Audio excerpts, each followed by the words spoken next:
केरल के एक प्रसिद्ध मठ में एक सिद्ध योगिनी जो देवी साधना में रत थी, उन्हें ध्यान में एक यक्षिणी का आभास हुआ। उस यक्षिणी ने कहा, यदि तुम मुझे अपने साधन मार्ग का प्रहरी बनाओगी तो मैं तुम्हें सभी सिद्धियों का रहस्य बताऊंगी। योगिनी ने सहर्ष स्वीकार किया और तब से यक्षिणी उनकी अदृश्य मार्गदर्शक बनकर हर साधना में सहयोग करने लगी। गहरे हरे जंगलों के बीच छिपा एक प्राचीन मठ, मठ की दीवारों पर लहराते तांत्रिक यंत्र और उनके पीछे सदियों के रहस्य दबे हुए। दक्षिण भारत के साधना मार्ग में एक ऐसा ग्रंथ है जिसके पन्ने आज भी बंद है, जिनके रहस्यों को केवल वही जान सकता है जो अपने प्राणों की आहुति देने को तैयार हो। इस ग्रंथ का नाम है केरल तंत्र सार। केरल तंत्र सार कोई साधारण पुस्तक नहीं, ये वो रहस्यमय ग्रंथ है जिसमें सिद्धियों के द्वार भी हैं और विनाश के फंदे भी। इसमें केवल मंत्र नहीं, मंत्रों के पीछे छिपे यंत्र हैं और यंत्रों के भीतर सोई हुई वो शक्तियां जो साधक की इच्छा को सजीव कर देती है। इस ग्रंथ की सबसे अद्भुत बात है, इसमें दर्ज यक्षिणियों का रहस्य। कौन है ये यक्षिणियां? धन, खजानों और ऐश्वर्य के रक्षक या किसी अदृश्य शक्ति की पुकार? किसी मणि, रत्न और सोने की रक्षा करती ये यक्षिणियां क्या सचमुच किसी के आदेश की प्रतीक्षा में है? और सबसे बड़ा सवाल, क्या कोई यक्षिणी साधना के पथ पर भी किसी साधक की रक्षक बन सकती है? क्या कोई यक्षिणी अपने अतीत की सीमाओं को लांघकर आत्मज्ञान के मार्ग की प्रहरी बन सकती है? आज हम आपके लिए लेकर आए हैं उसी केरल तंत्र सार से निकली एक अद्भुत कथा, एक सिद्ध योगिनी और एक रहस्यमयी यक्षिणी की वो कथा जहां सांसें भी थम जाएं और साधना का मार्ग एक नई रोशनी में प्रकट हो जाए।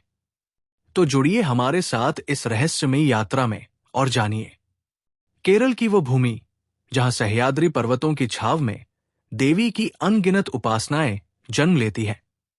उसी पावन धरा पर स्थित था एक प्राचीन मठ जिसे साधना का जीवंत तीर्थ कहा जाता था। वहां निवास करती थी एक सिद्ध योगिनी जिनका नाम लोक में कहीं प्रसिद्ध नहीं था, क्योंकि उन्होंने लौकिक प्रसिद्धि से स्वयं को सदा दूर रखा था। उनकी तपस्या का केंद्र थी महात्रिपुर सुंदरी की उपासना। वर्षों से वे उसी मठ की एकांत कुटिया में बैठकर मंत्र जप, ध्यान और आंतरिक साधना कर रही थी। संसार के लिए वे केवल एक साध्वी थी, परंतु सूक्ष्म लोकों में वे देवी स्वरूपा मानी जाती थी। उनके चेहरे पर भव्य तेज था और नेत्रों में ऐसा गूढ़ आकर्षण, मानो ब्रह्मांड के रहस्यों के पट उन्हीं ने खोल रखे हों। एक अमावस्या की रात थी। गहन सन्नाटा, चारों ओर मंत्रों का कंपन और योगिनी के ध्यान में अद्भुत गहराई थी। सहसा उन्हें अपने चारों ओर एक अदृश्य शक्ति का आभास हुआ। पहले तो लगा कोई दिव्य देवदूत आया है, परंतु कुछ ही क्षणों में उनके समक्ष एक अद्भुत नारी आकृति प्रकट हुई। उसकी आंखों में रहस्य था, उसकी भंगिमा में अद्भुत आभिजात्यता थी और उसके चारों ओर मायावी आभा लहरों की तरह उठ रही थी।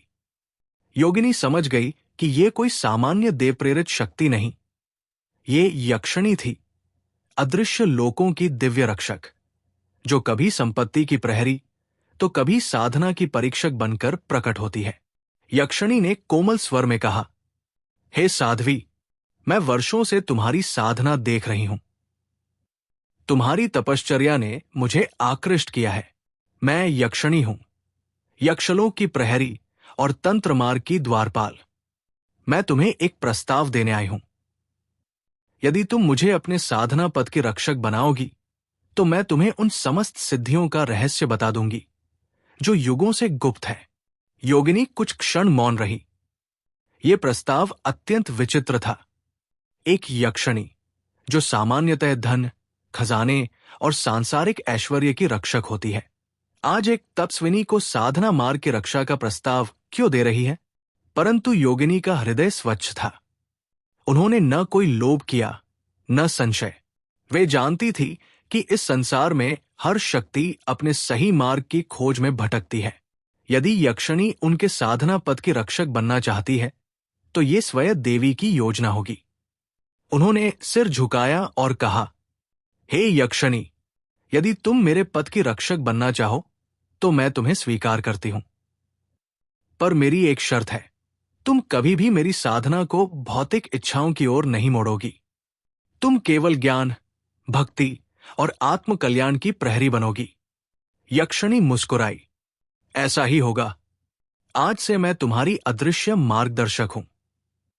तुम जब भी साधना में बाधा महसूस करोगी, जब भी कोई सूक्ष्म विपत्ति तुम्हारे मार्ग में आएगी, मैं बिना आहट तुम्हारे चारों ओर दिव्य कवच रच दूंगी। कहते हैं, उस दिन के बाद से वो सिद्ध योगिनी जब भी किसी गहन साधना में प्रवेश करती, उनके चारों ओर दिव्य प्रकाश मंडल प्रकट होता था। शिष्य कहते थे कि जब जब योगिनी के मुखमंडल पर विलक्षण शांति आती थी, तब तब उन्हें लगता था मानो कोई अदृश्य शक्ति उनके चारों ओर घूम रही है। वो यक्षिणी केवल एक प्रहरी नहीं थी, वो ज्ञान और सिद्धियों का रहस्य भी सिखाती थी।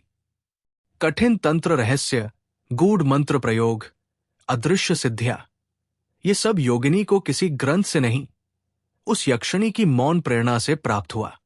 वर्षों बाद जब योगिनी अपने अंतिम ध्यान में लीन हुई, तब शिष्यों ने देखा कि उनके शरीर से एक दिव्य प्रकाश निकलकर आकाश में विलीन हो गया और उस प्रकाश के साथ एक और सूक्ष्म आभा प्रवाहित हुई। वो यक्षिणी की आत्मा थी, जो अब शुद्ध होकर योगिनी के साथ परम प्रकाश में लीन हो गई थी। कहते हैं, वो यक्षिणी जो कभी खजानों की रक्षक थी, एक सिद्ध योगिनी के मार्ग की रक्षक बनते बनते स्वयं आत्मज्ञान का द्वार पार कर गई। यही यक्षिणी की सच्ची मुक्ति थी, संपत्ति की प्रहरी से आत्मज्ञान की प्रहरी बनने का दिव्य पथ। इस कथा का मूल उल्लेख केरल तंत्र सार नामक एक दुर्लभ ग्रंथ में मिलता है, जिसे तंत्र साधकों का गोपनीय ग्रंथ माना जाता है। इसके अलावा कुछ अंश देवी रहस्य तंत्र में भी मिलते हैं, जो आज केरल के कुछ पारंपरिक मठों में सुरक्षित है। इस रहस्यमयी कथा के बाद एक प्रश्न हमारे सामने खड़ा होता है, क्या हर यक्षिणी केवल सांसारिक भोग, ऐश्वर्य और खजाने की रक्षक होती है, या फिर किसी गुप्त साधक की साधना का प्रहरी भी बन सकती है? क्या तंत्र के रहस्यमय लोकों में ऐसी शक्तियां अब भी किसी योग्य साधक की प्रतीक्षा कर रही हैं? केरल तंत्र सार के पन्नों में दर्ज ये कथा सिर्फ कहानी नहीं है, ये एक जीवित इतिहास है। वो इतिहास जो हर साधक को ये संदेश देता है कि शक्ति का स्वरूप वैसा ही बनता है जैसा उसका धारक उसे देखता है। यक्षिणी हो या देवता, सिद्धि हो या ज्ञान, हर शक्ति अपने मूल स्वभाव में शुद्ध है। कभी वो ऐश्वर्य की रक्षक बनती है तो कभी आत्मज्ञान की मार्गदर्शक। साधक की दृष्टि ही ये तय करती है कि शक्ति उसे संसार की ओर खींचेगी या ब्रह्मा की ओर ले जाएगी। तो अगली बार जब कोई तांत्रिक कथा सुने, कोई तंत्र ग्रंथ पढ़े या किसी यक्षिणी का नाम सुने, तो ये जरूर याद रखे, हर शक्ति के भीतर एक द्वार और है जो केवल सच्चे साधक के लिए खुलता है। इस कथा के बारे में आपकी क्या राय है? क्या आपको लगता है आज भी कहीं न कहीं कोई यक्षिणी किसी सिद्ध योगिनी की प्रतीक्षा कर रही है? नीचे कमेंट में हमें जरूर बताएं।